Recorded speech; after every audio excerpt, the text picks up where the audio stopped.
Мога ли да използвам витамин С през лятото и причинява ли то фоточувствителност? Това е доста често срещан въпрос, който виждам напоследък. Не знам откъде идва тази идея, че витамин С предизвиква фоточувствителност. Краткият отговор на този въпрос е не. Затова може да използвате витамин С без проблем през лятото. Можете дори да въведете за първи път витамин С в летния период, като това няма да навреди на вашата кожа.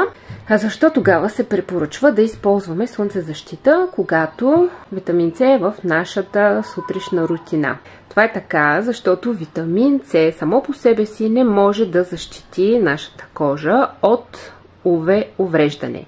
Витамин С няма слънцезащитен фактор.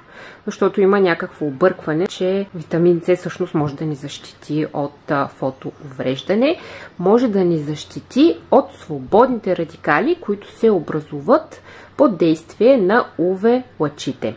Докато слънцезащитата, която използваме, SPF 50 в достатъчно количество, може да намали с 40% долу-горе количеството на свободните радикали, които се образуват в нашата кожа, то витамин С може да намали с до 55% количеството на свободни радикали.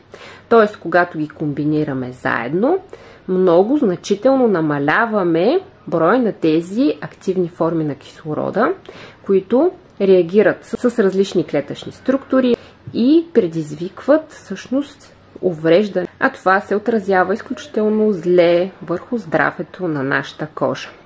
Предизвиква възпаление, предизвиква мутации в структурата на ДНК. Това може да доведе до поява на ракови лезии, може да доведе до поява на признаци на фотостареене, също може да доведе до поява на хиперпигментация. Затова витамин С заедно с слънцезащита сутрин е идеална комбинация за летните месеци. За още полезни видеа можете да ме последвате или да се присъедините към моята Facebook група Аптечна козметика, въпроси, ревюта, съвети.